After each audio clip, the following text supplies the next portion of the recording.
Boviaan klim die berg, so hastig en so lastig. Boviaan klim die berg om die boere te vererg. Hoera vir die holy Boviaan. Wat moet die hail, wat moet die tree, die holy Boviaan. Kom weer. Okay, and then what it means is there's big baboons climbing down the mountain and they're coming to raid the farmers' crops.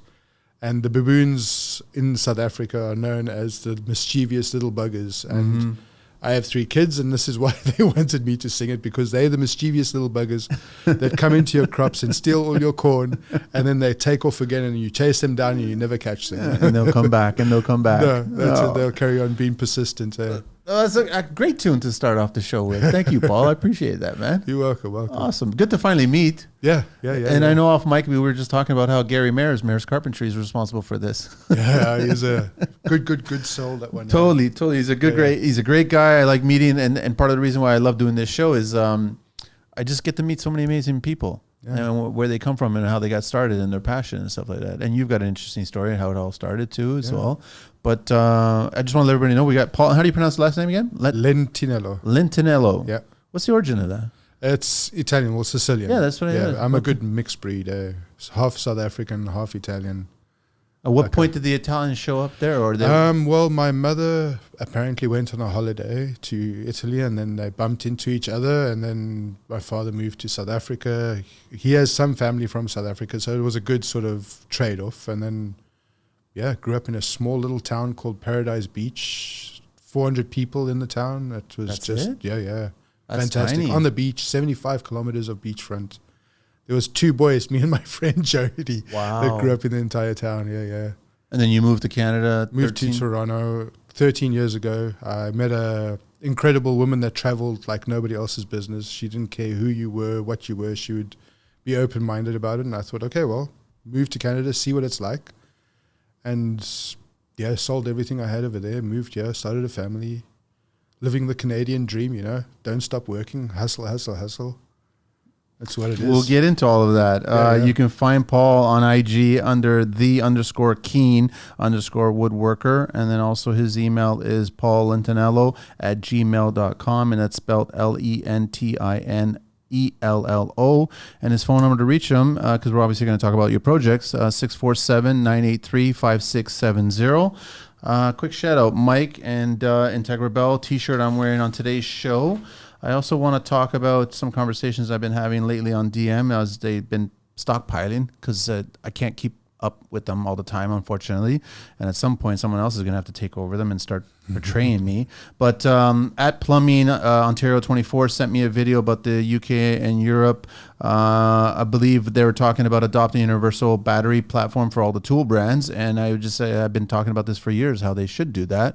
And my question is, how long is that going to take to come to North America, where you can basically just transfer batteries from different brands? But the brands will be so annoyed. I know they're not going to like it. But the UK is actually implementing it as part of, like, they have to. Yeah. So they have to do these adapters and stuff like that. And then another message from at Plumbing Prodigy. Sent me a nice message. It's always nice to get these little messages. You're a big inspiration of mine, Manny, and I wanted you to know that. And I hope you're doing amazing. Thanks, man. I appreciate that. Cool totally. Message, yeah. And he was just checking in with me, make sure everything's all good. I appreciate that. And then I want to say that I bumped into more than a few people at the recent National Heavy Equipment Show, which I was attending there earlier this week. And I bumped into Matthew Over. Obviously, he's formerly of Turnkey Shoring.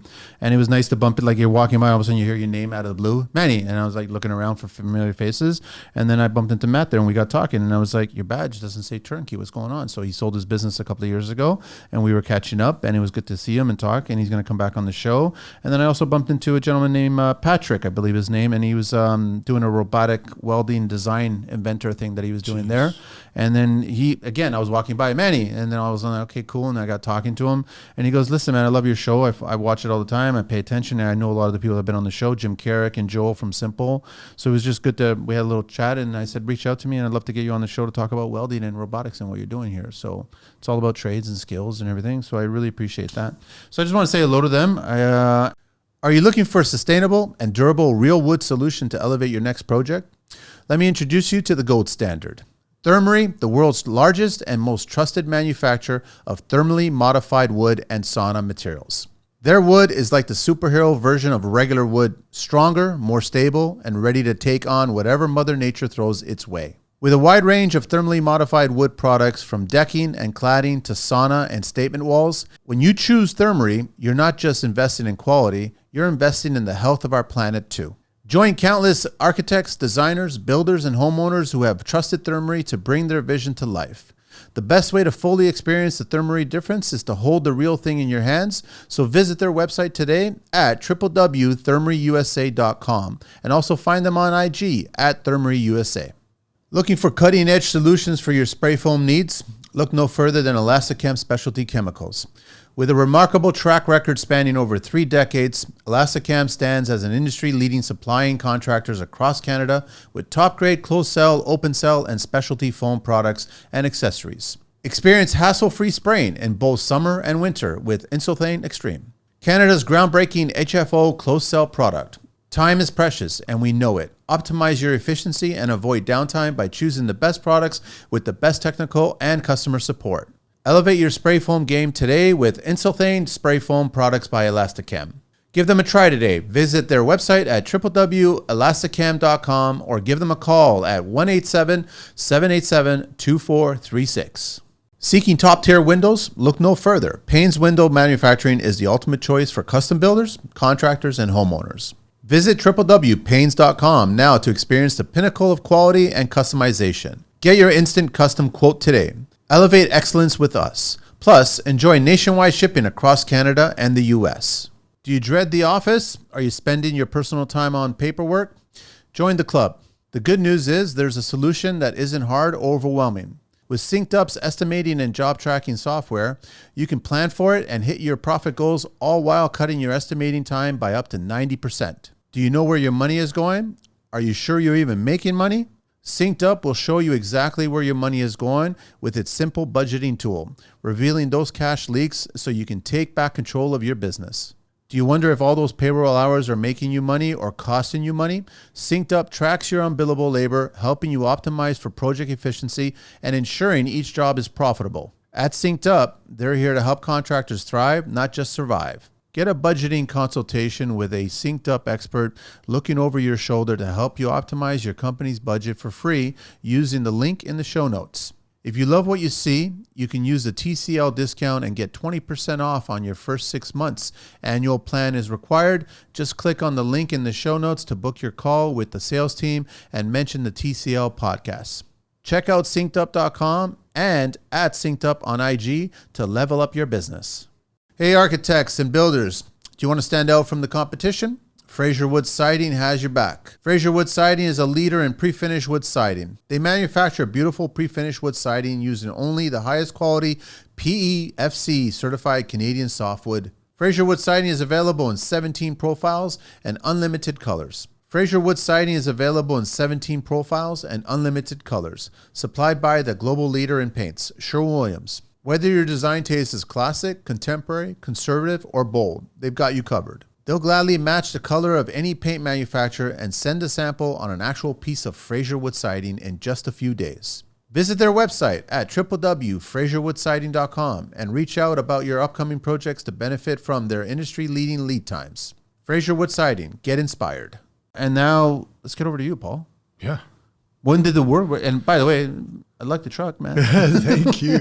I won't go specific about it, but I do like the truck. I like the color. I like everything about the truck, right? Yeah, it's like to stick out. I like to stick out. That's what it is. What I do is, so as far as my woodworking career starts, I hustle. I do coffee trucks during the daytime. My woodworking career is the evening times.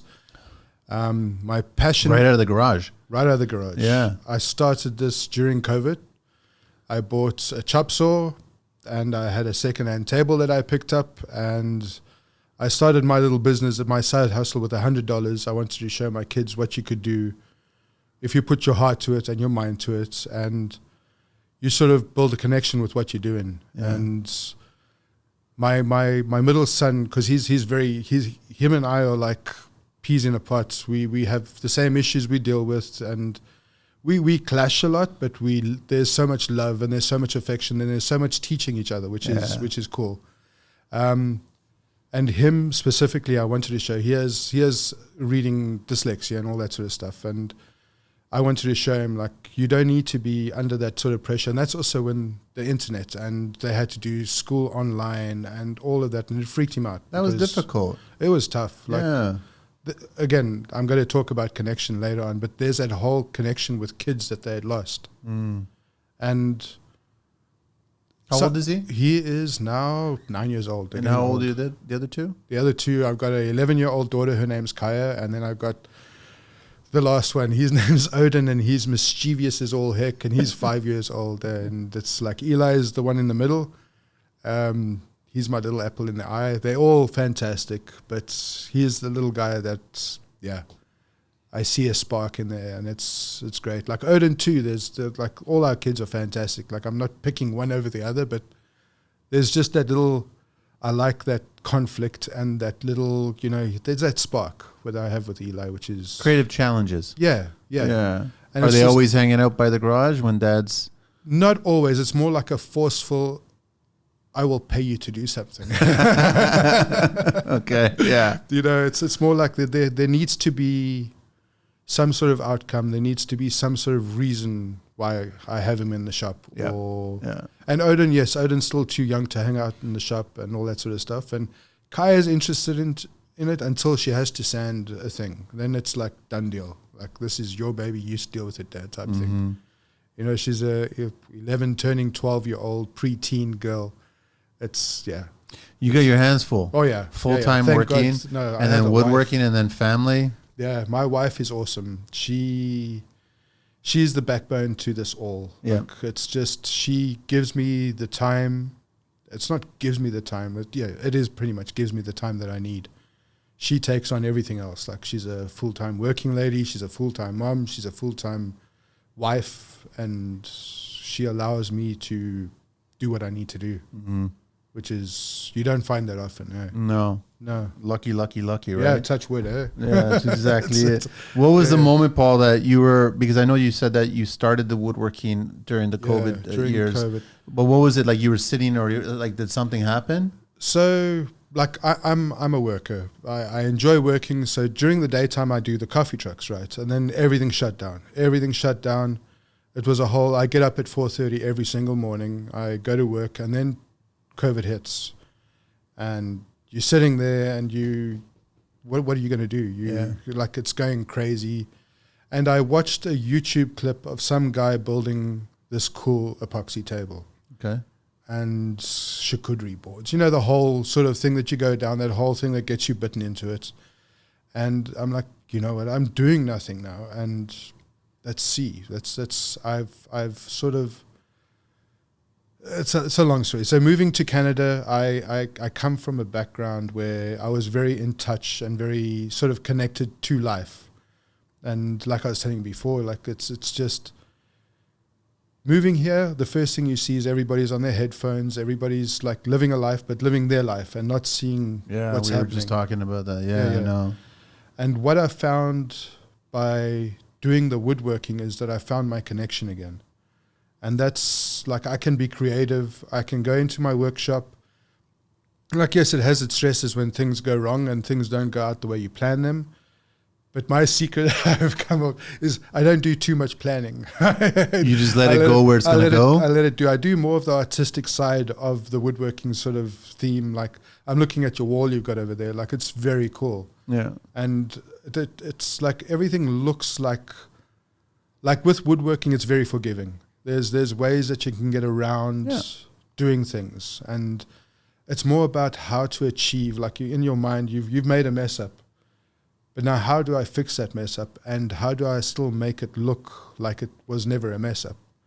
And I think construction in all it's the same way. Is the same way. Yeah. Because I drive coffee trucks during the day, right? So I see it on the job sites every single day. And you hear from them when they're talking to you. Yeah, exactly. And it's I love what I do. But I'm impressed that you started by doing, I like that you have created some, like, I'm going to say magical patterns out of everyday patterns. You know what I'm saying? Yeah, yeah. And I like that you've somehow pulled that off really well. Where I mean, like you're starting off with the whole end grain chevron or spine, whichever side of the border you're on here. Yeah.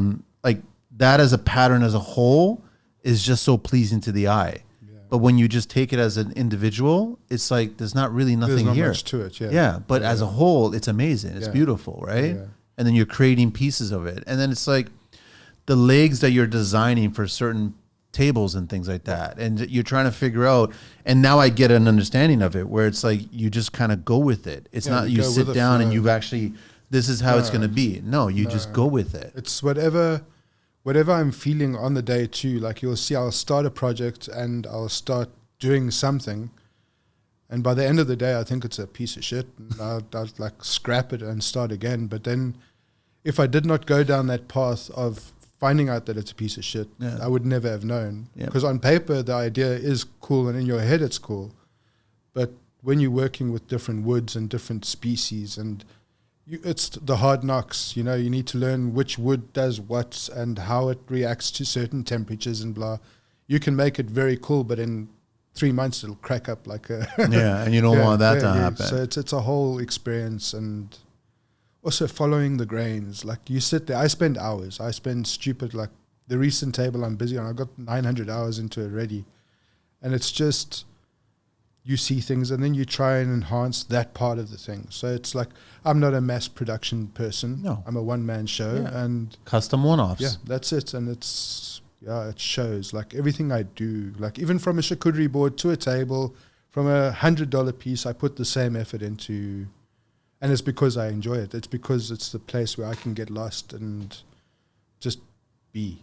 You know? Is it completely like therapeutic for you? Yeah, it's just like if you're having possibly a bad day, you just enter there and you get a sense of the smell, and then all of a sudden you start trying to figure out, what do I want to do today? And it's the actual doing. The doing. It's you start with a piece of raw lumber. And like after a few weeks, there's something pretty cool. Yeah. And it just shows you that if you put your mind to it and you let your energies flow, that things happen, and generally for the better. And even if you mess up, you still got from point A to point B. Yep. And it might have not been point B that you wanted, but it's still point B. It's good because our everyday life, we go out, we work for money, and it's a grind. And then when I get into my shop, it's not a grind. It's like even sanding and buffing, and you just put the headphones on and you get into a zone, and it's chill, you know? Don't tell my wife. I tell her it's a grind. No, I still think it's a grind, but it's a grind with a purpose where it's like it's getting you some. It's not about achieving the final product as much as it's what's the experience process. achieving that final product, right? Yeah. And I'm just assuming now. Well, things are now starting to become word of mouth, right? So you're getting projects where people are getting the word of what you can do, what you're able to do, and then they start asking you, okay, well, Paul, can you do this? Can you do this for me? Yeah, exactly. The more weird the project, the more I enjoy it. Yeah.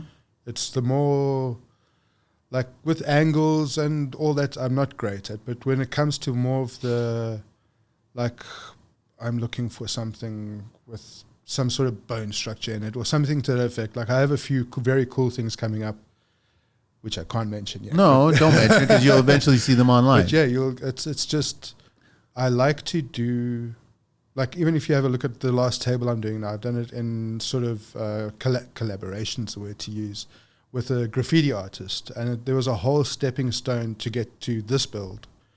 And it's just, everybody does the same thing, a river table with like epoxy, and you get, it's cool, it's very cool, but I want to take it to another level where everything that I build is a piece of art, but it's functional. You know, that's where...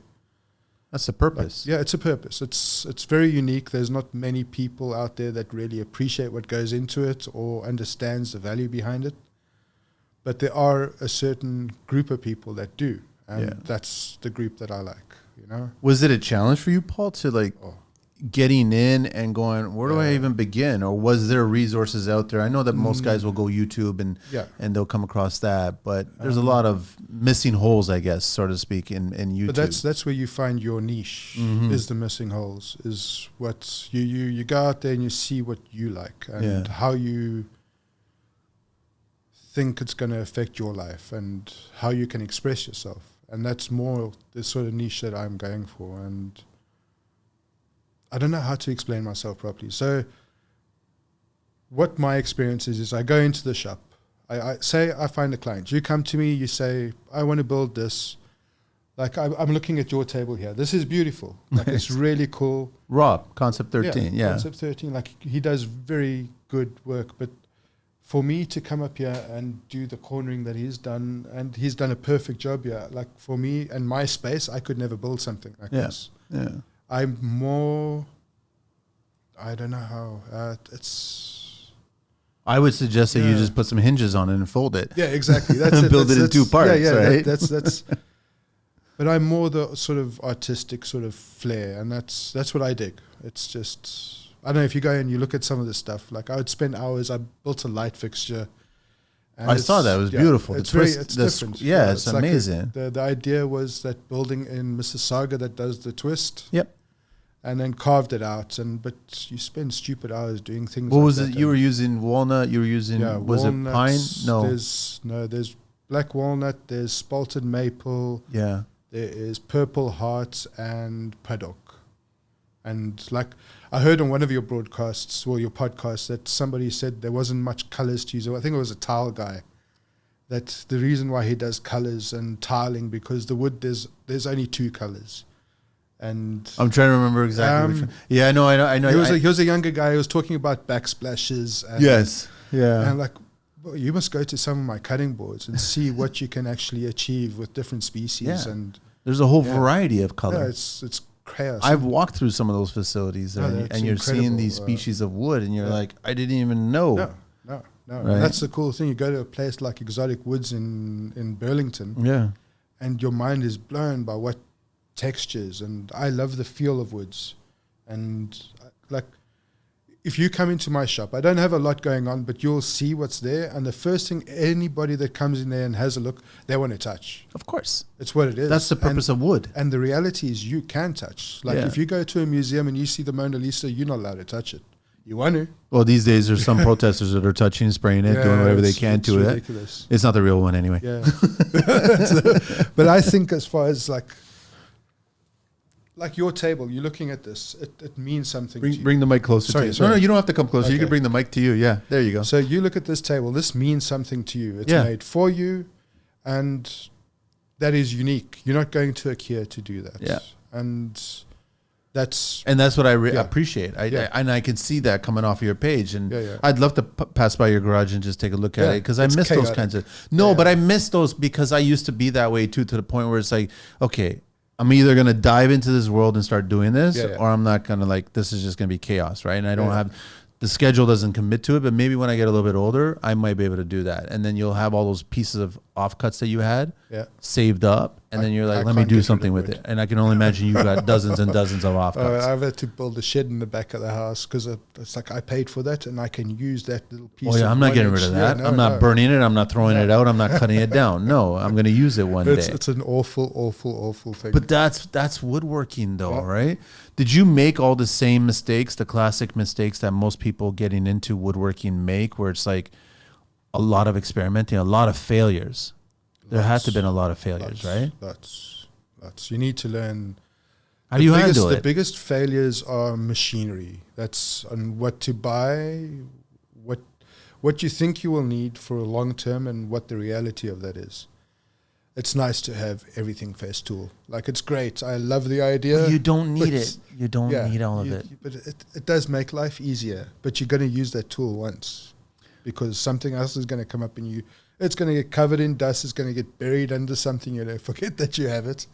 And the only thing I wish I had was more space. But one day.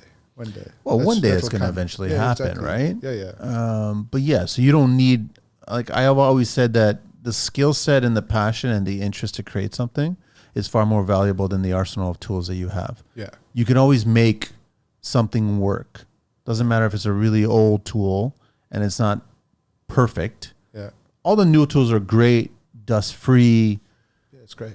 Micro adjustments, all kinds of stuff like that. Those are all great things. But I mean, 100 years ago, we didn't have any of those tools. No. It was lots of. I follow a lot of guys that do a lot of hand carving, a lot of just like roll out the leather. You know, even the leather's beautiful, and you're seeing like their knives. They do is art. It's just art, right? And I'm fascinated by it. Yeah, like talking about tools. So, like I told you, I started this with $100. So my first tabletop I made was a sugi bond table. So I burnt the wood. Oh, really? Yeah. It was. I saw it. Some guy in the States was showing, and so I was like, I need to try this. I didn't have any clamps, but I had pieces of what was it? Emboyer. Did you wedge it? I made clamps. I put wedges in, and that was my first glue up. And it's still like the table. My wife hates it, but it's outside in the garden. Why? Oh. Because she sees some imperfections in it. No, it's all imperfections, but that's what's cool about it. That's what I was about to say. Yeah, it's the way I was making, but she just hates because it's got that fire yeast smell still. It's just all that sort of. But that's nice. Yeah, but for certain people they don't like it, and it has a hell of a lot of texture. Like if you touch, I burnt the hell out of that piece of wood. What were you using the torch? Just a propane torch? Just a propane torch. Okay. Yeah. It's like even I've got one like my lava impersonation. So it's a big maple cookie that I got, and I just burn the heck out of it and make it like into a volcano type setup. And with that, can you still oil it to protect it so then you won't have the residue coming off of it?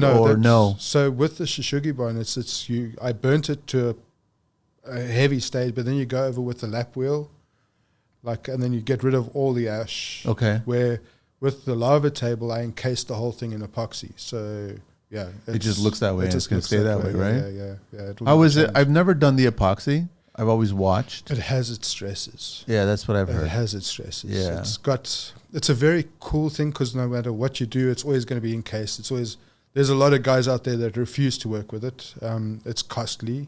It's like with this last table, I've got like $8,000 spent into it already, and that's without the hours. Wow. And you start the rabbit hole, and it's an addictive sort of thing because there is no limitation to it. But you learn a lot, and that's what I dig. It allows you to create. Yeah. It totally allows you to create. You can do crazy stuff, and it's just like your own imagination is the limitation to it, which is pretty cool. And then you still get like there's pieces of wood in the day nobody would have ever used unless it was for epoxy. Like if you don't have epoxy, that piece of wood's landing up in the fire heap, and now like you can use janky pieces of rotten wood and make a piece of art out of it, which is sick. Like more of it. I heard a comment the other day, that in 100 years' time we're going to look back at like, why did you cut up that perfect piece of wood and add a piece of blue river going through it? And like, yes, that has a valid question, like a valid comment, but if you take a piece of wood that had no other option but to become either fire or made into a piece of art, I'll make it into a piece of art. Yeah. There's no reason to burn it up. No, it's got another life. Yeah. That's it. It's lived for hundreds of years, and now because of our mentality, we're just going to turf it. It's the human way. The one thing that I get a little frustrated about is that when you see skill being created by real people that do really skillful things, tables, arts, and woodworking, all kinds of stuff, and then the masses reproduce it on a economical, where it's like you see the piece and you could probably be this far away from it, right? Yeah. And you're looking at it going, something's off about that. And then you get closer and you realize it's a veneer. Yeah. And you're just like, all right, so now you get the corporations that are attached here, and they're veneering all this wood and cutting them thin, and then they're laminating them to particle, whatever it is. And then they're selling them as if it's a real piece of solid wood. And they're calling it solid wood because apparently the wood underneath the lamination is also wood. So they're not talking It's wood nonsense. fibers, it's particle, it's glue, it's whatever it is, whatever is inside there. I don't know what it is, but that's what frustrates me when I see that. And like to me, what also matters, like I'll go around and look at other builders. Like I get along with all. That's the nice thing about the woodwork industry. We compete with each other, but we help each other like you can't believe. Like yes, we're all going. Because you all going to be in the bind. Yeah. One day you're going to be in a bind. You're going to need to reach out to somebody or speak to somebody, that's right? It. And it's just like Gary introduced you to me, and it's like there's no direct competition. There's I think there's 15 million people that live in Ontario. So there's a big market here, and what I found, even like I follow a lot of people from Calgary and from the States and from China, and everybody is willing to help you. Yeah. And they're busy, they have busy schedules, but everybody that I've met, even buying secondhand tools, like the people, there's nobody trying to rip you off. There's nobody, like, it's such a cool little industry, man. If anything, they're almost the most honest people. They'll tell you exactly how to use it, what to do, what to watch out for, what you might have to repair, what you might want to consider. Yeah. But it's really worth this much. I'm not gouging you. This is what, and it's the value of it is really what you can create from it. Yeah, exactly. And that's that point, the way they see it. So. Simple as that. Yeah. That's why I go back to, I mean, the new tools are great. They're wonderful. But I almost wish that the younger woodworkers that are getting into the industry would at least experience the old ways of doing things. It's not quick enough. It's not efficient enough. I know, but skill set and artistry, it's not about speed. No, but the new generation is all about speed, about getting to point B as quick as they can without experiencing what's happening. Well, then they need to get a wood mallet and tap on the whatever side of the brain to get. See, I'm going to get you revved up on this one. I knew I was going to step on. But that's what happened, and I totally see it, right? But then you get the older ones, and they get it right away. Yeah. They totally understand. Like, you just started this whole show talking about how many hours you got going on in certain projects and how much time you spend in the garage just thinking about things, right? Yeah. Versus, I agree with you. The kids are like, okay, I got to get this done in 2 hours. Yeah. There's no egg timer. Like, it's not about that. You know, the biggest thing is it's our fault, our generation, because we're the ones that have pushed this into our kids. Mm-hmm. We've taken away that experience. And this is also why I've done this part of my life, is to prove to my kids that if you put your heart to something, this is what you can get. And back to starting it with $100, I wasn't going to take a cent out of my pocket, and just to prove to them, like, if you work hard and if you're passionate about what you do, like if you go into my garage, yes, I have a single car garage, but I've most probably got about $50,000 worth of tools in 3 years. And tools are an addiction. I know they are. Yeah, you can never walk in and just buy one. And I'm not on the new tool thing. Like, yes, I have nice band saws, I have nice table saws, but I'm onto like really old Stanley tools now and all that sort of stuff. Things I don't use, but I want them. And what's given me the ability to purchase them is by doing what I love doing. And I just want everybody to sort of take a step back, take the headphones off the ears, and just look around you, see what your niche is. Yeah. I wish that there would be like park benches in the city, give the opportunity to either young or old woodworkers that want to try something, get them to build something, or just like come up with creative ways to do waste basket barriers or something like that.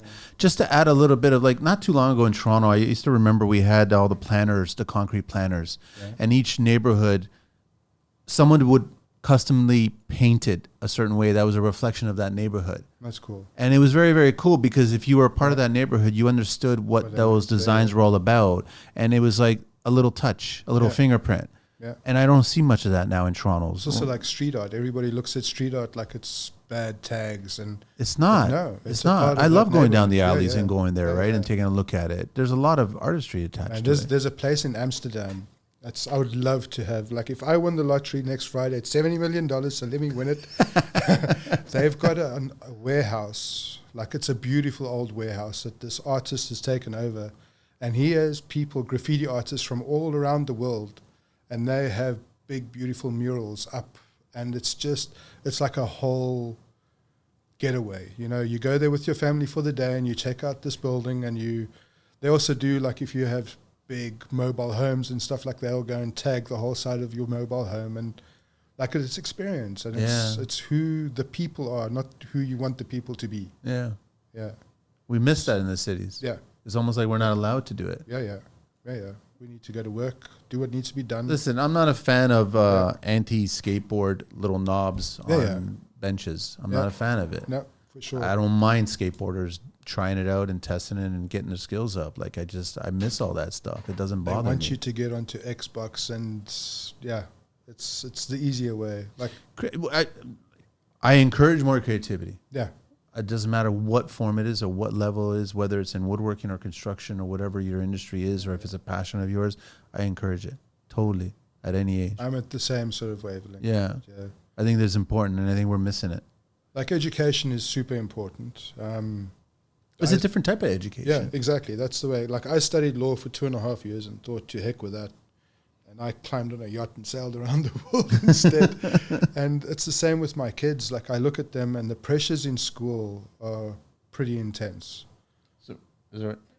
Oh, sorry. Just pull it closer to you. Yeah, we don't want to lose that. Yeah. So the pressures at school are pretty intense. Like everybody's social media. Like, yeah, I use Instagram. Like I only got Instagram when I started doing this. Yeah.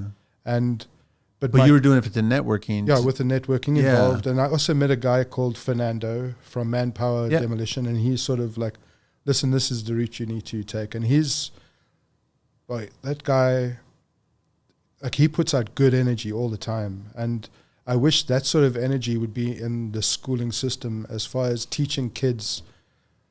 Like I agree with the schooling system. I agree that there needs to be things done, but there needs to be some sort of, like when I went to school, there was woodworking classes, there was after school sports, it was always mandatory.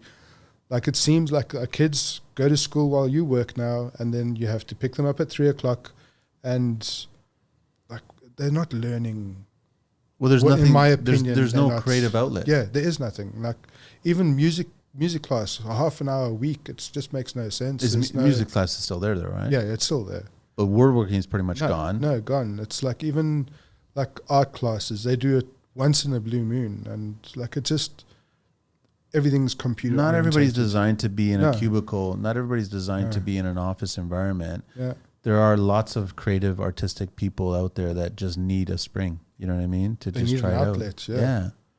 And that's why that place in Holland just blows my mind, because they have another area where kids can go with spray cans and just be chaotic. There's no limit to it, and then they'll repaint the whole surface every week so that the next group comes in and they just go and tag the heck out of it. And I may have mentioned this before on the show, probably way long a time ago. On my first house that I built, we were just about to start putting all the hardwood flooring down. Yeah.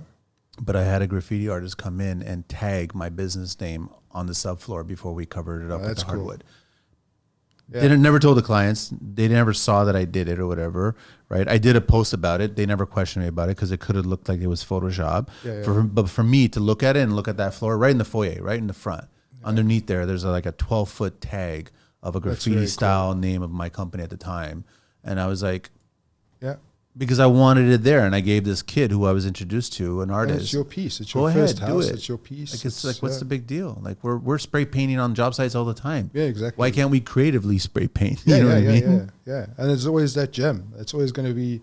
It's about memories. That's what it's all about. Maybe 100 years from now, whatever, someone's ripping the floor up, and they go, "What's all this about?" What's this about? They're going to look it up and see what gone. you did. Yeah. I'm gone at that point. This show will be still hanging out, so maybe they know about it. Now they discovered it.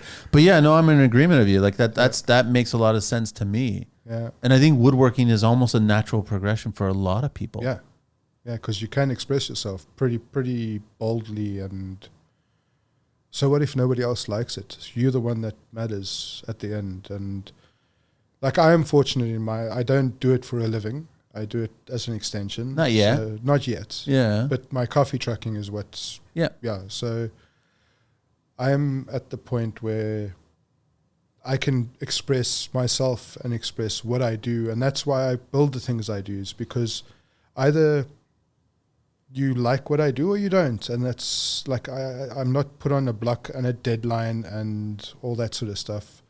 Yeah, I have clients. I have made pieces that needed to have a deadline, but... majority of what I do is I build something and then it goes up for sale. That's the sort of thing. Is it hard to let go? Sometimes, eh? There's certain pieces that I won't let go. Like the first piece that got me going was it was a staggered chevron. Yeah. And then it's got a lot of angles, and it's a coffee table, but it's got squares and there's lots of like slats. And I had to do like special joinery, and I can't let that go. It's in storage. I did put it up for sale in the beginning, but I couldn't let it go. So one day when was somebody interested? Yeah. No, they wanted to give me the money too, and at that time it was my most expensive thing I had built. It was one of my first decent things I'd built, and like they were willing to pay me $3,500, and at that time it was a lot of money. Like for a coffee table, it was Yeah, that's a good amount, but there was a lot of work involved there. Man. But do you remember how many hours? Oh, it was forever because it was the first time I was doing joinery like that. So it took me weeks just to figure out how to do the joinery, and a lot of YouTube and a lot of sort of figuring things out. And then I had to do that 380 times. It was one of those pieces that, I couldn't give it up. There's no money that will take it, and it might come up on my channel sooner enough because I went into the storage compartment. There's a bit of water damage on it, so you got to repair it. Yeah, I'm going to have to repair it, but I might add a different flair to it now. Yeah, seeing that I'm doing a lot of epoxy. Maybe that's why you didn't sell it yet, because it's still not finished. Yeah. That could be a possibility. Yeah. And that's the cool thing about woodworking is that it's never finished. No. Like even a table like this, it gets worn, you just redo it and it brings out something different. That's all it is. I mean, that's how I like it. It made sense. And it's funny that you brought this up. It's just because when I thought about this room, I thought about exactly the size that I wanted to do it. And then I had a conversation with Rob about it, and we talked about it. And then he came up with the ideas of the corners there with the engraving of the logo. And then I always had this idea about the glass insert and what I was going to put inside there. So it makes sense. It's a reflection of me. Yeah. That's as simple as that, right? Yeah, it's super cool. Like no one else will ever have something like this. Yeah. It's a one-off. Maybe it'll get sold one day. I don't know. But why, though? That's it. Because like I said, I can't move it out of here for now, but it can. I'll help you. I got a truck. It's the glass. The glass was nerve-wracking because it had to be tempered. I mean, can you imagine laying it down properly? You have those little sucker things. One day we'll see, but we're not there yet. But I see what he's saying. I'm always envious of you guys that actually start the garage workshops because it's like they're so valuable. I was lucky enough to have the garage to start with. Yeah.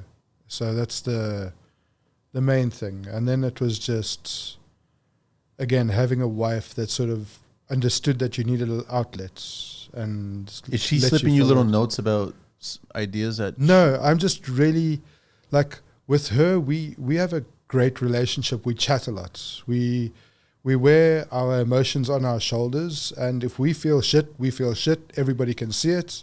If we feel great, we feel great. Everybody can see it, and we don't change. Communication is huge. So, touch wood, it will stay that way for many years to come. I'm just very lucky in the way that she's very supportive and motivates me, and just keeps things grounded. Otherwise I would be still traveling, Will you be traveling and wondering what to do, but now you're finding lots of what to do's, right? Yeah.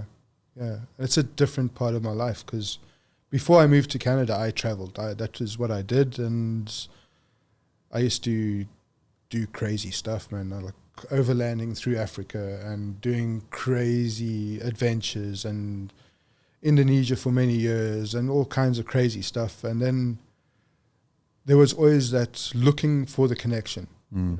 It wasn't about who I was going to hook up with, or it's backpacking boys. We were naughty buggers, but it was more about, again, the connection. Yeah, finding a spot that not many people have been to, and just being. And I don't have that travel ability now because I have 3 kids in it, but my just being is creating cool things. And you'd be surprised. I know some people that they've got 2 kids and they purposely travel. They're like, no, we're taking them with us. We don't care. We'll manage somehow. We'll figure it out. And they just we have to go. And they still did it through the pandemic years. And they were like, just fought on it. And I think, and I was like, this is amazing because just the experience that the kids are having by going through this, right? Just meeting different cultures. And just seeing it's just going to be they're going to be a sponge absorbing all this stuff, and then it's a lot better than just being closed in one part of a city, right? Whether it's Toronto or another city, it's just more challenging at that point. But it's crazy. You grow up in Toronto. Like I look at my kids, and we live in a very nice area, but you don't know what's happening at Western and Lawrence. You don't know what's happening in Scarborough. We're very all open-minded in the city. We all get along, but we don't mixed communities, right? It blows my mind. Nobody wants to talk to each other anymore. We're afraid of it.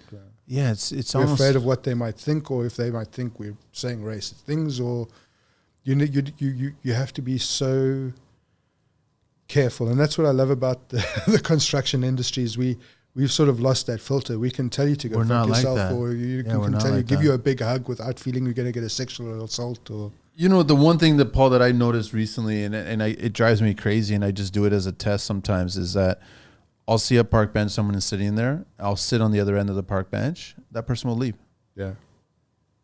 yeah, especially if you try and talk to them.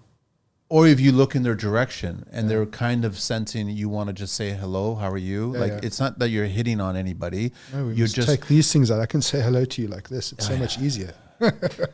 But I find it like that's just ridiculous. Like, and when you do travel, and I love traveling too, it's like you could say hello complete strangers halfway around the world, and they'll say hello back to you. Participate, yeah, and they'll be interested. They'll hear an accent, or they'll try to figure where you're at. Yeah. No, I'm not American. Well, I'm Canadian, right? Well, I'm not Canadian. But that's the same thing, though. That's how it Isn't is. I know. North America's.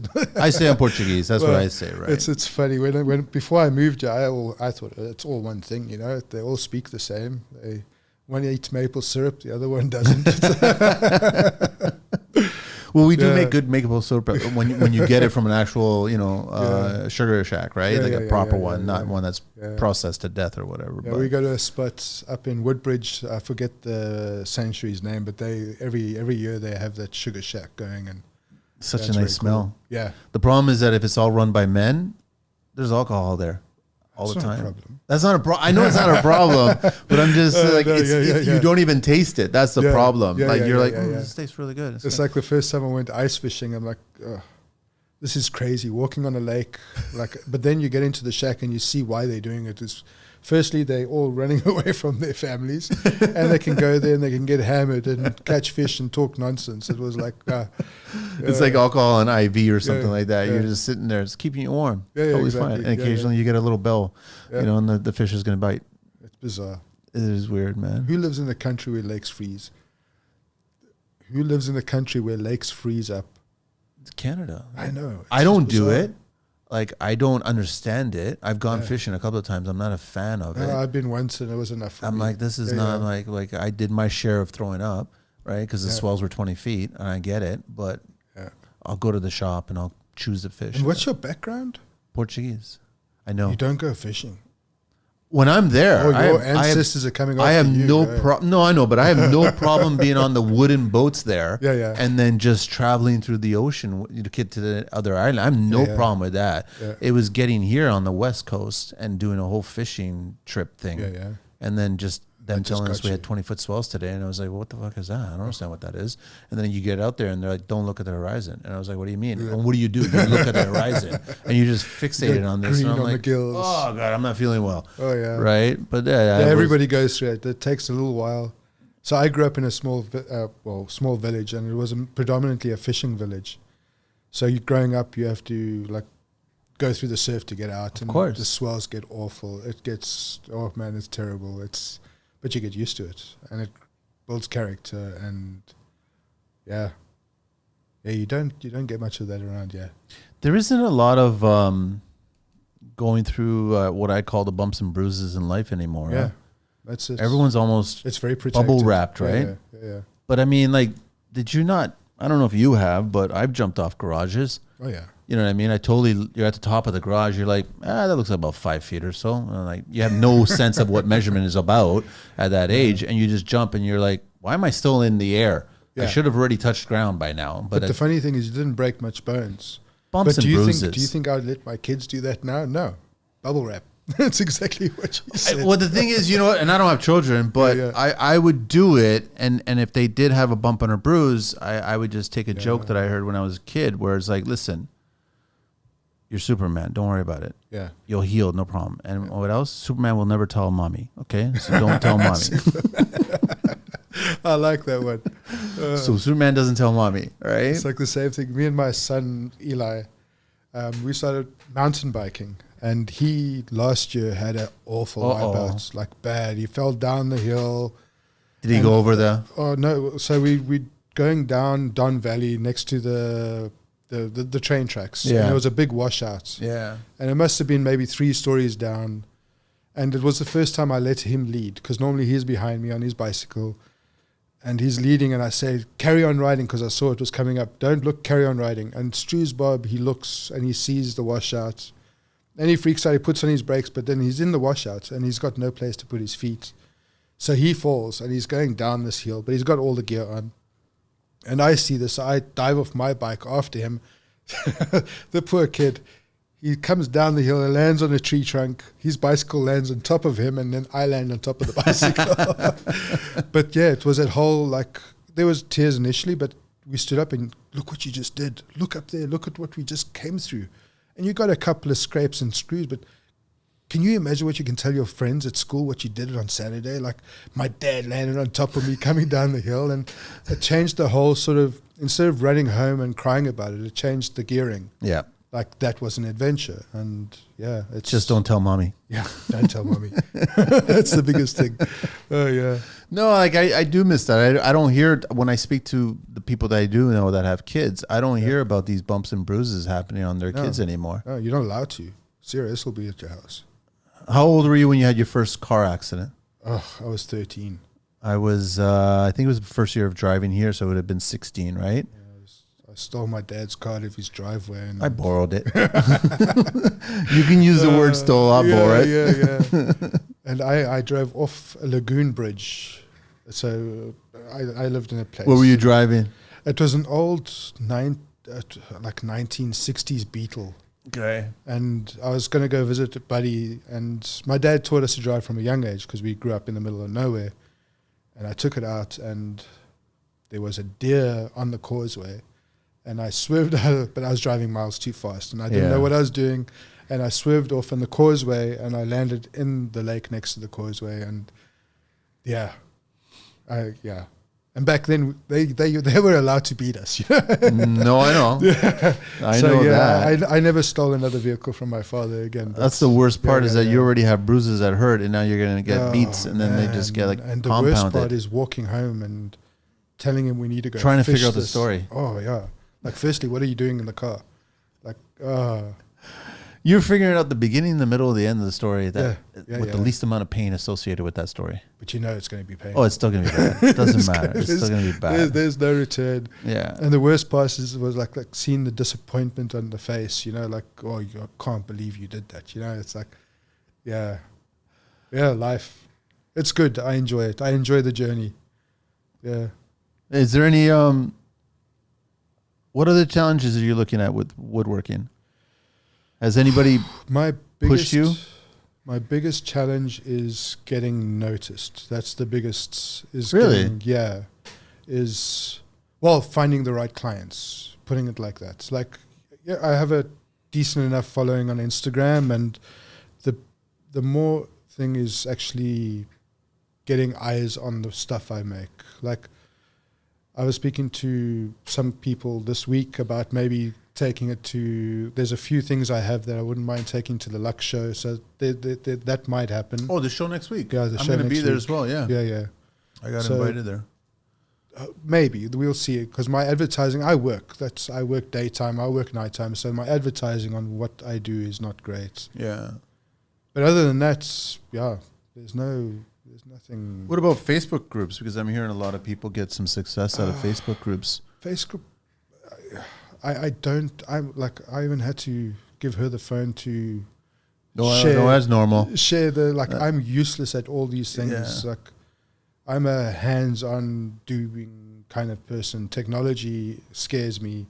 It's the same with CNCs. I bought a CNC. I tried it for a few weeks and I got rid of it because I got so intimidated by the programming of it and all that. So you need to go up to Gary's shop and have a conversation with him and have an espresso and maybe a little bit of alcohol. Yeah. And then he'll give you a little tutorial on his, right? Yeah. He's figured it out completely, and he's not all that tech savvy as well either, right? So daunting.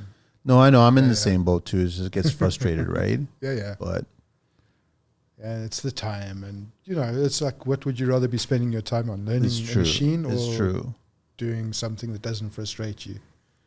Yeah. Everybody's got their secrets, Paul. I want to just curious about if you want to share your what's your favorite glues that you use? Favorite oils that you use? So I'm a tight bond kind of glue guy. Okay. I like the product. Which one? 1, 2, 3. All of them. All of them. Yeah, Depending on what. depend on what I'm making. Like Type 1-3 and everything that's going to get a bit of water, sort of like cutting boards and all that sort of stuff. Oils, I really love Grand Finishes. They like a company, I think it's in Guelph, I think it is. All right. They make really good sort of like their beeswax and everything. Like I used to use Osmo in the beginning because everybody does, and your garage is contaminated for the entire time. There's no way you can be in that garage while you're working because of the fumes that come out of the Osmo. It's got a very strong, it'll give you a headache, 100%. Wow. Where if you use Grand Finishes, like everything is natural, and they've got like a, what's that stuff that you use to get rid of mosquitoes? The smell that's like a... Camp? Oh, is it starts with a C? Yeah, it's got a sherbet. You know what it is? Is it chamomile? Yeah, that's. But it's got like that lemony grass sort of smell. Okay, yeah. And it works fantastic. Like it's just really a good product. I enjoy it. And then if the other like Rubio, all that sort of stuff is good, but I prefer Grand Finishes too. And he doesn't sponsor me in any way whatsoever. I pay for the products. No, you saw it, you used it, and it turned out great. And it gives texture, yeah. which is cool. But then a lot of epoxies.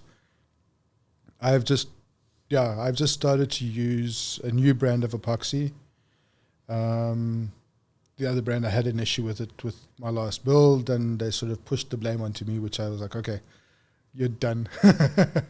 The only epoxies I've ever done were just garage floors, and that was just like...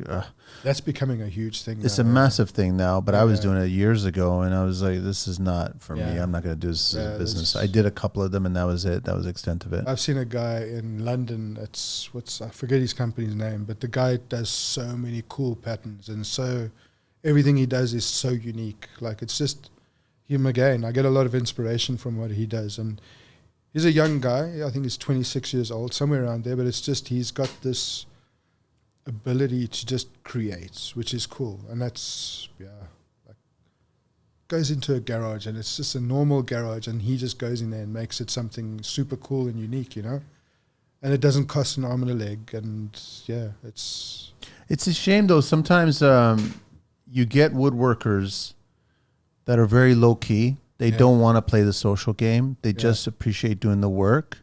But the problem is, and I've seen this firsthand, they're so skilled. They'll build a business. They'll bring on kids to help them out. They'll start buying more machinery.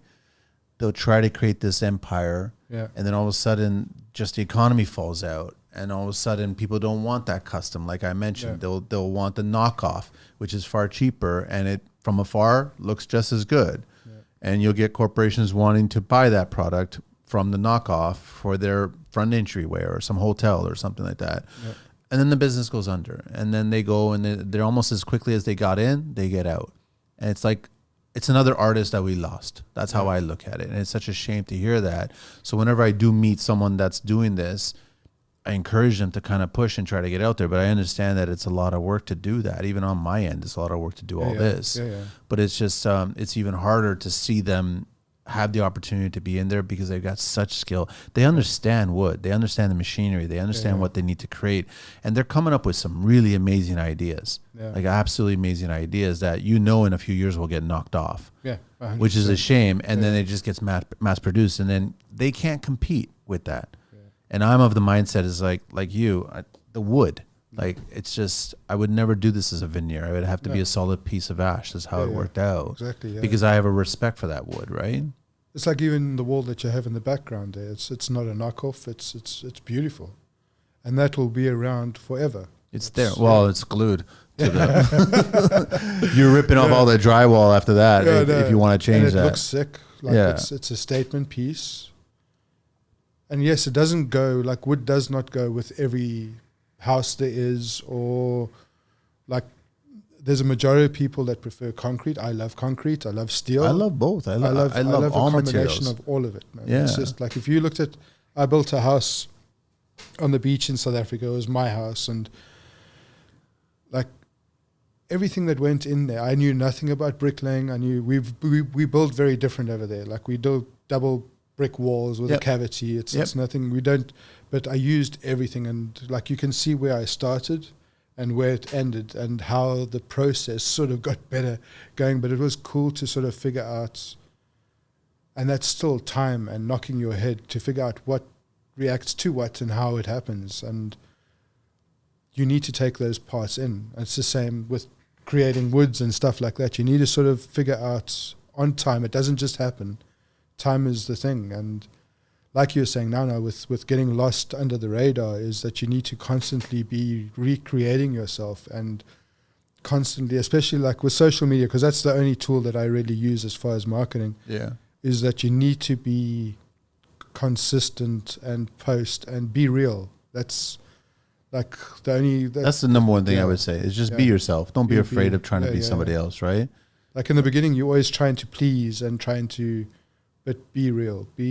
And you'll either connect with somebody or you won't. But there's still that 1%. And 1% in Ontario is huge. It's still 1.5 million people. That's a lot of people. That's a lot of people. Simple as that, right? Yeah. Like it's... And that's the way... I think that's where it sort of clicked in my head, is that there's always going to be someone that likes what you do.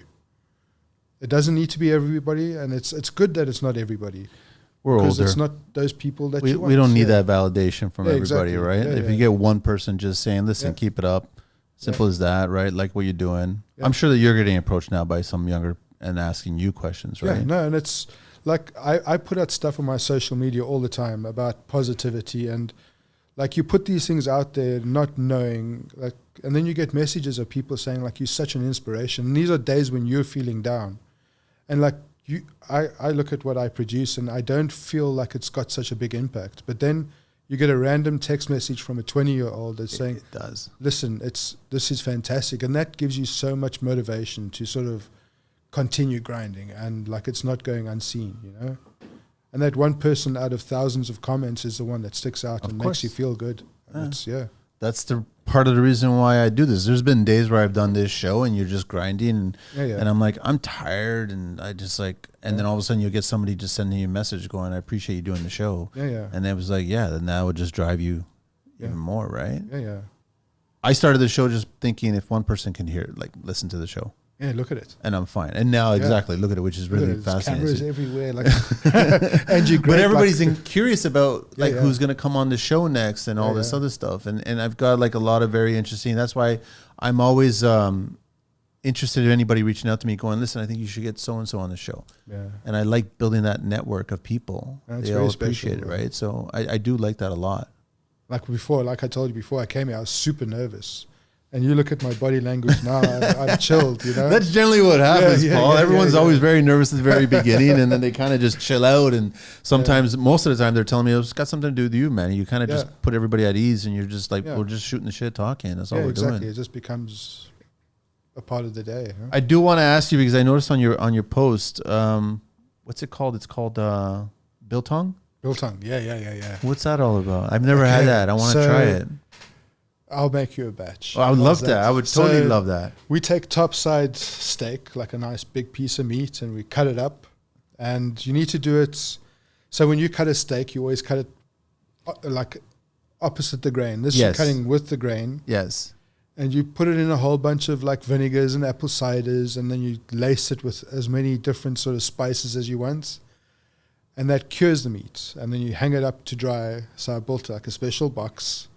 And you hang it up to dry, and it's like jerky, but it's just, it kicks jerky. Better, isn't it? Yeah. It's not processed. Nothing in it is processed. It's a real chunk of meat that you're taking up, and it's just, the flavors are crazy. It's just a part of the South African sort of I'd love background. to. That's what I'm saying. I'm passing by to see the shop, but I'm really coming by for the biltong. That's what I'm coming by for. If you ever want to do, this is not a plug, but there's a place that's opened up on, the 427 and Dundas. It's called Hyperama. And it's a South African store, and they sell biltong, they sell droevoors, which is the dry sausage part of it. Yeah. It's like, and then you can also buy all the like South African like foods. They have it like a takeaway restaurant, and it's just really good. 427, and where it's not in the Cloverdale Mall, on the west side of the 427. When you turn off, if you're coming south on Dundas, you turn west on the 420 on Dundas off the 427. Yeah. So it's just past. There was Big Boys with Cool Toys. Like I'm into Yeah, remote yeah, yeah, control. yeah. I So know it was exactly just past Just that. past that? Yeah. I got to check it out. On And what's the south name of side. it again? Hyperama. Hyperama. Yeah. I got to check it Hyperama. out, yeah. No, it's great. It's fantastic. Like you'll go in there and spend. It doesn't matter. I had somebody reach out to me recently. He was like, "Listen, I'm new to the country. I'm starting a business, a printing business, and I forgot his name. And I apologize for getting his name, but he was sending me a message, and then all of a sudden we got talking for a little bit, and I was like, "Listen, man, I'll do a plug. It doesn't matter. I'll share. I'll let everybody know that you do this printing stuff." And then he's been very nice and go, "Listen, I'll make you a T-shirt, Manny. I'll give me your logo." And then he's like, "Can I make you food? You know, I'm Afghani and this is what we do." And I was like, "Dude, I love your food, man. I'll like it, whatever." And he goes, "Any dietary?" And I was like, "I'm 52, man. There's no dietary. I just want good food. Simple as that. And if it's homemade, all the better." Yeah. Simple as that, right? Yeah. But I just love that I don't know who this person is, but he reached out because he knows somebody that came to his house to do work that was on the show. And then he saw the guy and he's like, "You look familiar." And then he's like, "Yeah, I saw you on the show."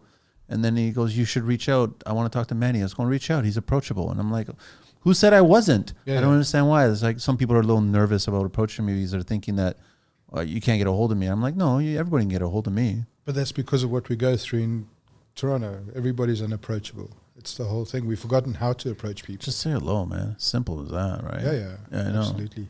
But I like meeting people like that from all parts of the world. And everyone's always got interesting stories. And that's the gem about Toronto because everybody's from everywhere. Yeah. Like the opportunities, to really, like Toronto can and will become a gem again, I think. It's just right now it's in that spot of transition. I think about a year and a half from now. Yeah. At least, minimum. Oh, yeah. Let's count it down. Oh, I think there's a countdown going on. I definitely think there's a countdown going on. What else you want me? What's your favorite wood? I'm just curious. So, like, if you look at the color of my truck, it's orange. Yeah. So that's Padok. It's like a very good, and the reason why, firstly, I love the color. The smell that you get from it when you cut it. What's it smell like? It's like, oh man, it's very difficult. It's almost got like a little bit of a sort of cinnamony sort of smell to it. It's not quite. It's such a unique smell, but it's one of the woods that have it's there. And the thing too is when you plane it and when your entire shop's going to be orange afterwards, so it's an annoying wood. So it's another reason why I dig it. But it's just you're probably blowing your nose and it's all. Man, it's just it's a mess. Yeah. But that's the favorite wood. Yeah. Where's it from? Africa. Yeah. Well, Purple Heart is from Africa as well. Yeah. Too. Well, the Purple Heart, South America too, but also in Africa. Okay. Yeah. And then the next favorite, as far as like detail goes, is zebra wood because the veins are just beautiful. And they're stunning. It's art in its own thing. And then, like, I really love Padok. I love Wenge, which is a good, like if you're making things to do accents, like Wenge is dark. And it sort of brings out if you're trying to do different patterns and stuff like that. Yeah. That's where you start getting into the whole hand carving, kind of trying to get pieces in there, the Japanese style kind of things. Exactly, and I was like, I still try to wrap my head around how they. I would love to go spend a few months with some proper Japanese artist and just learn. I'm pretty sure they're not using Festool. No. Like you go there, they've got structures standing there that are like 2,000-3,000 years old and no nails, no glues, just all pressure fitted. And like, how do you see that? Like, that's the thing. Like, how do you see that if you cut it like that?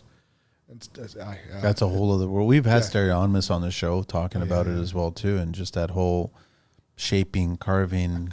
Man, and starting on it as a two-dimensional, as a paper line drawing, and it's just I can't see it. I've tried. It's hard, and it's time, and it's hard knocks again. That's it. Yeah. I guess it's almost the equivalent to your first time trying to cut a miter for a crown molding. Yeah, exactly. Trying to understand that there's no true 45, 90-degree corner, and then you're trying to figure out how to make that perfect match there. But then you figure it out eventually. Yeah.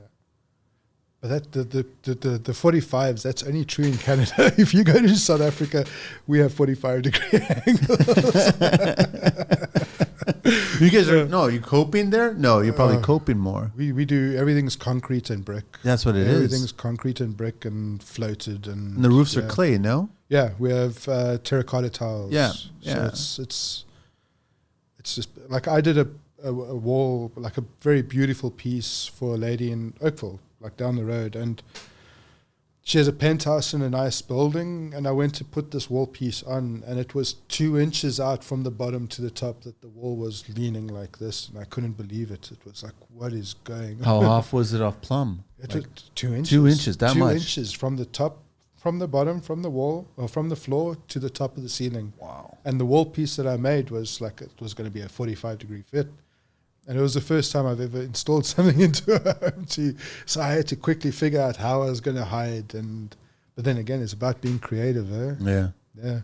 How big was the piece? Oh, it was 16 foot tall by 10.5 foot wide. All made out of 4.5-inch ash. It was a very heavy, serious piece out of a single car garage. What did you do? Like, what was it? Squares or was it? It was all like it was a bookshelf piece. That had, but it was all like really just thick heavy ash and just heavy. And yeah. Like, oh, it was a thing. She could put as many books or whatever she wanted and on it. It's never going to deflect. No. It's stronger than the building it's built in. Stronger than the wall is. Yeah, exactly. Yeah. But that's the beauty of woodworking too. The people that you get to meet. Yeah. And what they want to invent, what they envision. Yeah. Right. Back to the creative. It's. But the same with you with building houses. It was the same thing. You're meeting different people, different ideas. But there's a lot of cookie cuttering kind of like you get people like just the always. Subdivisions. They always want to go the safe route, what I call the for sale route. Yeah. Right, because they're not sure in 5 years will we sell this, and we want to make sure that it's easy to sell. We don't want anything extreme. I'm not saying extreme. I'm just saying creativity. I love being different. That's the biggest thing with what I like. My house idea one day is it's not going to happen this year or next year, but I'm going to be building a place up north, and it's just I want to do cantilevers and all sorts of bit with containers and cut them open and then add glass. And the more funky I think it is, because you live in the building every day of your life, it needs to be.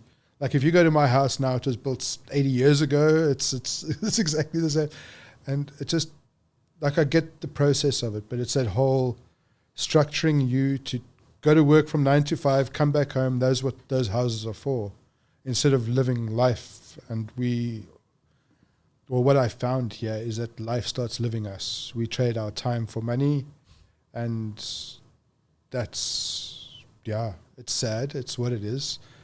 And I'm trying to get to a stage where I teach my kids that it's not what it needs to be. And I think that comes through with the stuff I build. And yeah. I like that you said that. Life starts living us. Yeah, it does. Because it's true. Yeah, you get lost in it.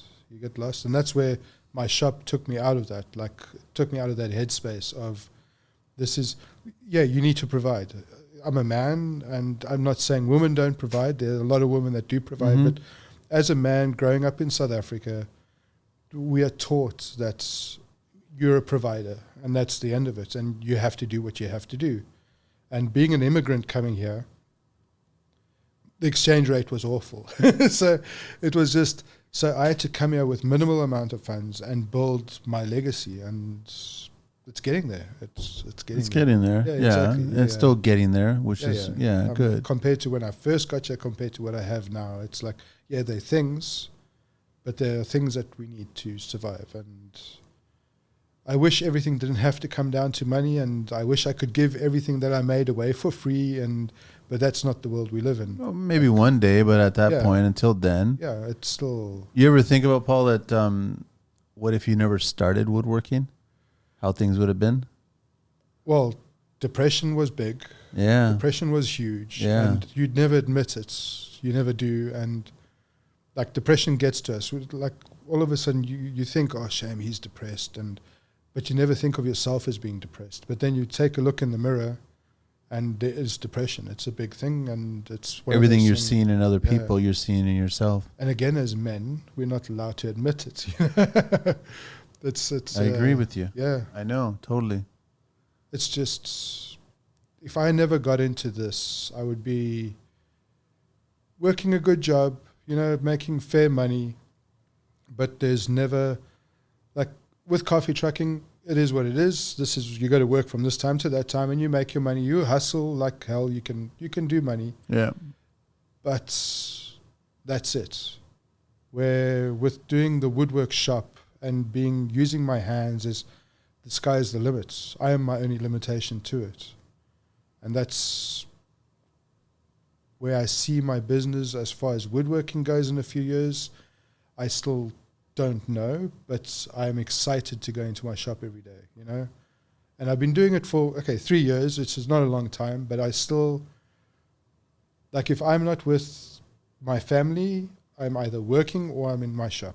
That's what it is. And I don't dislike opening up my garage door and going and thinking, oh damn, I have to sand this. This sucks. You know, there's none of that. It's not a job, which is, That's why it's good that you've found it, and it's I actually wish everybody else can. Too. Yeah, that's just their niche, what they do. I totally love to believe, and I honestly do. There's kids right now that are trying to figure out new ways of doing something with wood.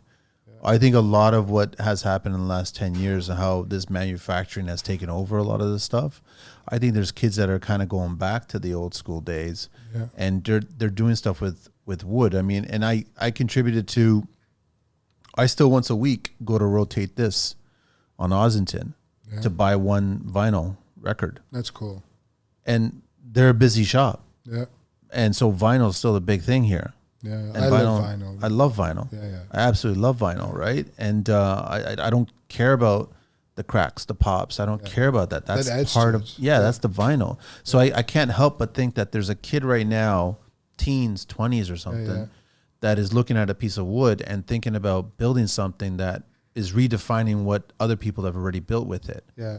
That's happening. That must be happening. Like if you look, I prefer a piece that has a flaw in it. Yes.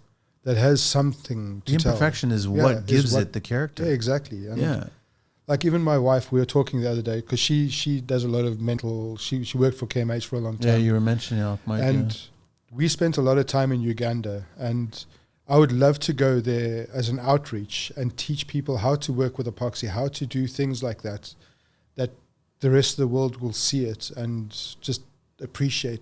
Like if you go to Africa is a very special continent. It's like, it's vast and every single country is different to the next one, and everybody has their thing. And like you go to Zimbabwe, everybody's carving. Everybody carves out of rock and like wood, and they do incredible things. You go to Zambia, everybody's building things out of old rubber and tires and just crazy stuff. And then you go to Uganda and everybody's like subsistence farmers and they've done terraces for years. Yeah.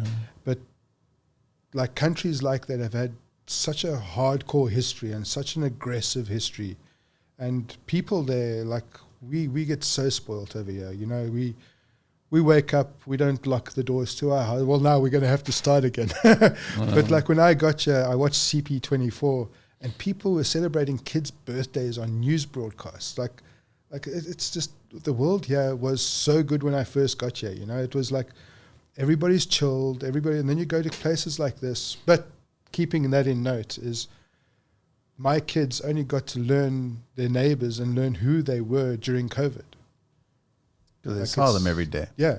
It was part and parcel of what it was. Before that, I get very sidetracked, don't I? No. You get on right track. Yeah. No, because it's a reflection of what's going on. Yeah. And I want people to know that are listening, find and follow your passion and do things, but you just never know what, like. You never know. You never know Tomorrow who you're going to meet. That's the funny thing yeah. about it. So if you want to, what do they say? They always say to take a different route of a direction of where you're going to head to for your daily commute. Yeah. Always choose a different route because you just don't know where that route's going to take you sometimes, right? You never know.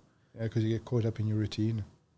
That's the one thing that you got to stop doing. And I think that's what, it goes back to woodworking and construction. It's the same thing. Yeah. A lot of people from the outside may look at it as routine, but it's not routine. No. It's always a challenge, and it's always custom. It's always something new. Always something. Yeah. It's always something that sparks a little bit of imagination. Or even if you're cutting the wood at the same sort of thing, there's always something that's different. There's, like, I love table saws. I love them. And until they kick back? Oh, yeah. Like, if you look over there. Yeah, we all have them. I know. Like, that was from grinding and doing my first carving. I got like 17 stitches, and the doctor was like, what are you doing? but it's there as a reminder. You know, it's my first woodworking tattoo. Let the tools do the work. I know, Yeah. but sometimes we want to just push. I know. Repetitiveness, exactly. Yeah, no, and I know like the tools do amazing things. It's great. Yeah. But yeah, you got to be a little cautious as well.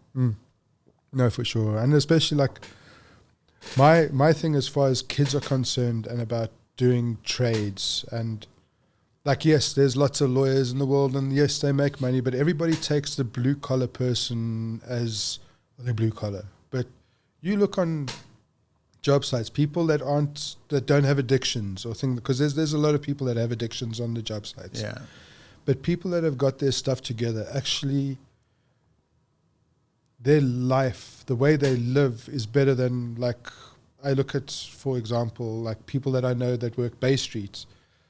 Their life, they have flashy cars, they have big houses, but the stress levels they live in and all that. But the blue collar people, they go to work, they make really good money, but they have good lifestyles, right? You know, it's like, I'd like to say that the Bay Street players, their filters are the suits. Yeah. And then construction, which I think is I'm seeing a slight shift now. The filters are still on social media. Everybody on construction, blue collar, is still hiding behind some filters on social media. And I think there's going to be a little bit of a flip now. I think more and more blue collars are going to start showing true colors. Yeah, what life is. What it really is all about. Yeah. But I think that a lot of people and there are a lot of lawyers that are addicted on things as well, right? Yeah. Not just blue collar but I think that those high price suits and the wine and dining and always going to the bar and networking and trying to do clients and sales and all this other stuff. There's different forms of filters that you're masking certain things, but in the end, are you really happy?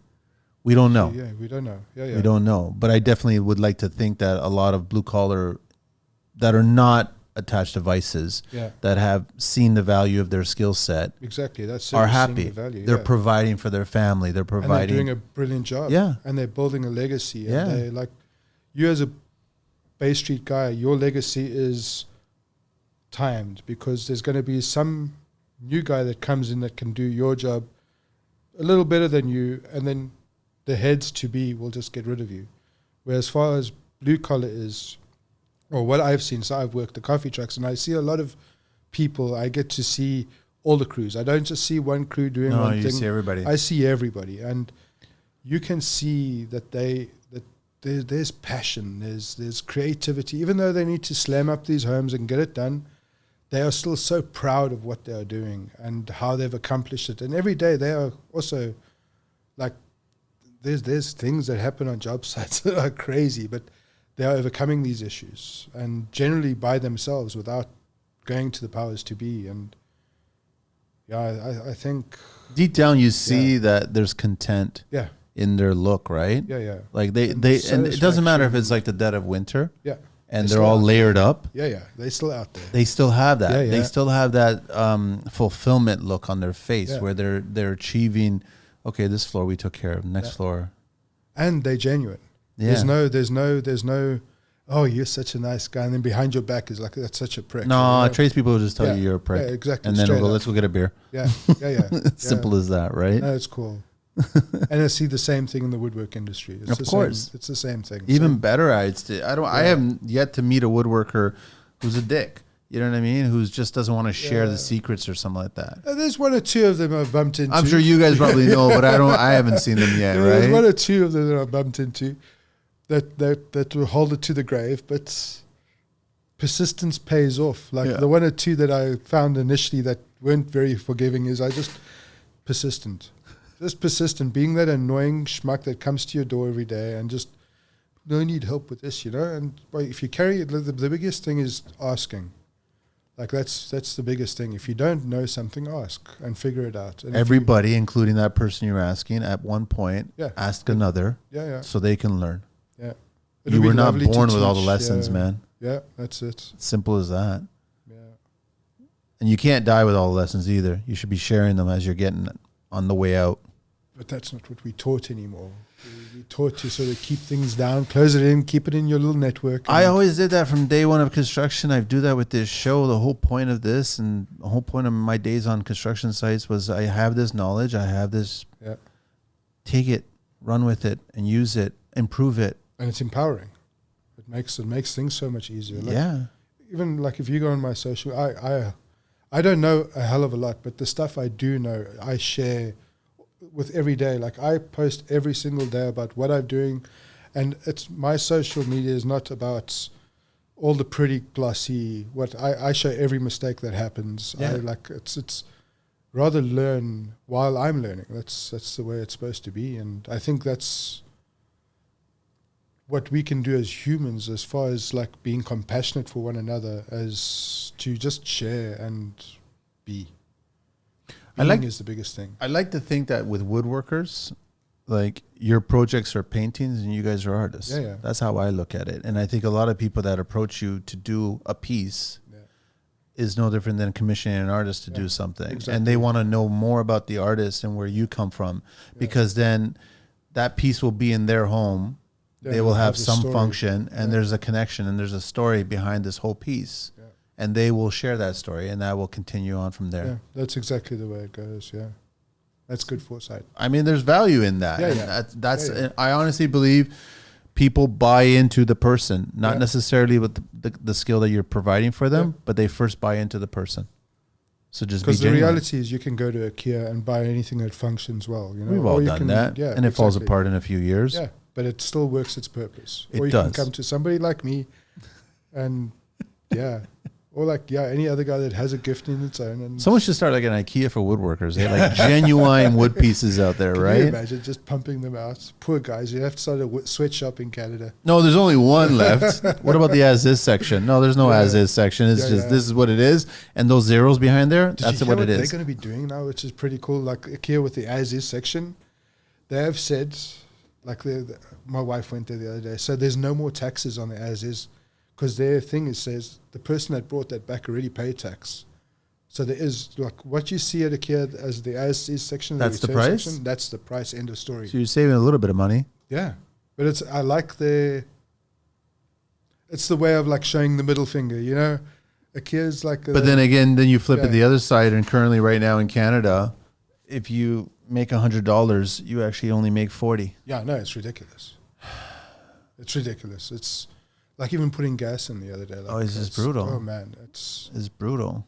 Like gas almost went exactly the same price as diesel, and it's like that's done by design because so many people converted to diesel. But I can only assume with the woods, they probably skyrocketed everything. Like you look even with the ash. Ash at one point was very cheap. It's a beautiful wood. Yeah. But now its price has gone up so much. Baseball bats. Everything. Everything. I can just... Everything. It's just... You go to Loblaws and shop. It's stupid. You go to... what's a big one called? The big store that everybody goes to. My wife goes there. Grocery store? Yeah, it's like a big grocery store. It's like Macro. No, Macro's in South Africa. Oh, Metro? No. No, or Fortino's? No. It's like... Oh, Costco. Costco, exactly. Yeah, that was a brain fart. Costco's insane. But it's insane. It's just, and then you can imagine having a family of 5 people and dogs and cats, and you need to work in this country. But then you go to Nova Scotia. It's a different world. Like I went there for the first time this summer, and people there are genuinely interested in you. And tomorrow's another day. If it wasn't done today, tomorrow is okay, you know? And I could see myself moving to the East Coast very easily. But again, then you don't make much money there, and that's what you need to do. You know, it's population. But the homes are cheaper, and just cost of living is cheaper. I mean, you're closer to the water. Yeah. The winters are a little harsh. And then you go to Mexico. Then you'd have to become a snowbird, which is totally what's happening. And lots of Canadians are doing that, right? A lot of people are going down south now, Florida-wise and stuff. But it's just there's a shift. There's something going on. There's something going on. Everyone's still trying to provide. Everyone's trying to do things. And no, that's it. I think we've covered everything, Paul. I want to just do the 12 questions with you, unless there's anything else you want to mention. Or? No. It's been great to meet you. I'm so glad that Gary set this up, right? Yeah. He just mentioned it, and then he's like, check it out. Check out the work. And he was like, the work's solid, man. Thank you, man. I see it. I'm like, it's solid. Thank you. No, so Thanks, man. Appreciate it. Everybody can reach out. His email is Paul Lentinello. Lentinello, yeah. Lentinello at gmail.com, 647-983-5670. And you can find him on IG. What time? Like once a month or once a week or once a day you post, right? I'm on all day, yeah. All day, right? Every day. At @the_keen_woodworker. 12 questions. What's your favorite? Let's do woodworking. What's your favorite woodworking word? What's a woodworking word? Woodworking word is fix it. It's like fix it. Least favorite tool? It would be, it's a shaper. It's a big dish shaper, and it's what gave me the tattoo on my hand. It's off a grinder? It's off a grinder. It's got this big aggressive head. And No guard on it? it bites hard. I see a lot of the guys online doing that, Oh, and yeah. I'm just like, scary. And you think, because initially you get confident with it, and you're working with it, I and know, then you but get it's lazy, one and you little start slip. grinding, and whoop. One little slip. Oh yeah. What woodworking sound do you love? I love the sound of the bandsaw. The bandsaw does that When it gears up? whistle, and it's just it's beautiful. Yeah. But that's another one. That's another open blade, man. It's But you learn to respect the tools. Everything in a woodwork shop is dangerous, man. There's no one thing inside there that's going to be friendly. It's true. Huh? Yeah. What's your favorite beverage? So it's a weird one.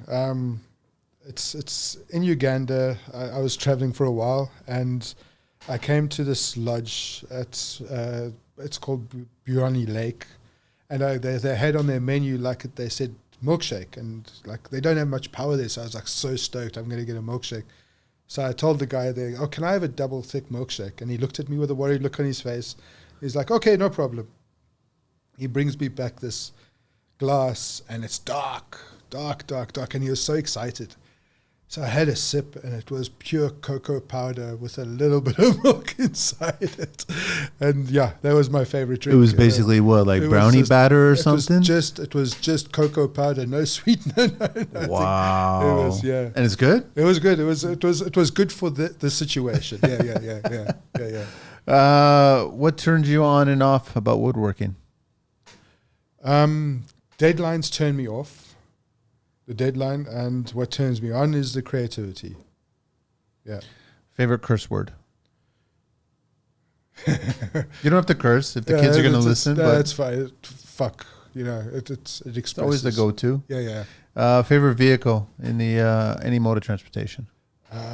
Freedom-wise, motorcycles. I love motorcycles. What are we talking? American, Japanese, European? I'm into adventure bikes. I love KTMs. Crosses. Yeah, KTMs. Yeah. I started with the KLR. I went to KTMs. KLR was the boss. It did a trip from Cape Town all the way up to Ethiopia and came back without one issue. A fantastic machine. And did you ever see Charlie and Ewan's documentary? Yeah. That's amazing. The long way man. around and the long way down. Yeah. They're amazing stories, man. Yeah. From guys that didn't know what they were doing. Yeah. They did a good job. Yeah, they did great. I love that documentary. And the funniest thing with them is they approached KTM initially. I saw that. And KTM and they told them shut to it take down. back, And I'm like, you're shutting down Obi-Wan Kenobi. All right. I don't understand this, man. Yeah, it's bizarre. But then they went with BMW. Yeah, and BMW's looked after them ever since. And then they also tried that, I think, from South America coming up north with that Buell that's electric. That was the third one that only Charlie did. Yeah. That Ewan wasn't a part of it, and they did the electric one. Electric Harley Davidson. Yeah. It wasn't as good. I think but the idea was good. it was great. But it was. I almost liked the long way down a little bit better than the long way round. The nice thing about the long way around was it's their first one, and it was very. My problem is I've done the long way down many times by myself. So I used to do the overlanding, which I did that route millions of times, So for me, it was more the long way around because it resonated to something I hadn't done. There was a lot of countries that they were going through that, and the challenges as well, right? Oh, yeah, proper. And then he gets into the accident in Calgary. Like he's going around the entire world, and he gets into an accident in Calgary. Some woman in a Civic, I think it was, hit him, and I was like, it's so cool. It's a great doc if you ever get a chance. Right, that's it. Adventures. What do you miss from your childhood? Freedom. I have to somehow figure out how we could bottle that and have it for adult. Yeah, can you imagine? Just like, just spontaneousness, just being able to just do. Yeah. I think if you create something every single day, it gets you closer to being a child. Yeah, that's exactly it. Or at least the mind thought of it. Yeah. What profession other than your own would you like to attempt one day? So, I like tree planting is a very cool sort of like I look at the guys in BC once the lumber guys have come through, and they replenish. And they replenish. Yeah. And it's just what they see and what they have to deal with. I think it would be a very cool terrain sort of to get into. And I wanted to become a horticulturist when I was young instead of studying law. But my father told me there's no money in that. So you studying law, the family needs a lawyer. And yeah. Well, the family needs a divorce lawyer. Yeah, exactly. Man. You got a good memory on you, eh? I dig that. What profession would you not like to do? Porta potties on the job sites. I think that's going to be like... That's been expressed several times on that. I can't imagine people have homes, but they don't know how to use a porta potty on a job site. Like, They don't care. No. They just don't care. Yeah. Last question. If heaven exists, what would you like to hear God say when you arrive at those pearly gates? You're not finished, go back. Turn around. Paul, absolute pleasure having you on the show, man. Thanks so much, man. It's been great chatting. And I'll pass by. I want to pass by. We'll coordinate it and I'll pass by. Give me warning so I can totally. first. Totally I will, man. But I love this. This is great. And thanks again to Gary for setting this up. Thank you, Gary. It's been great being on the show. Thank you. Very relaxing. Not nearly as daunting as what I thought it was going to be. And hope you have many more of these, man. Oh, there's plenty more we have to still pull off, right? I got a magic number. I haven't shared it with a single soul. Don't. So, no, I won't. I'll share it when it happens, that number, as we get closer to it. But thank you. Thank you. We're out of here. Thanks, Angeline.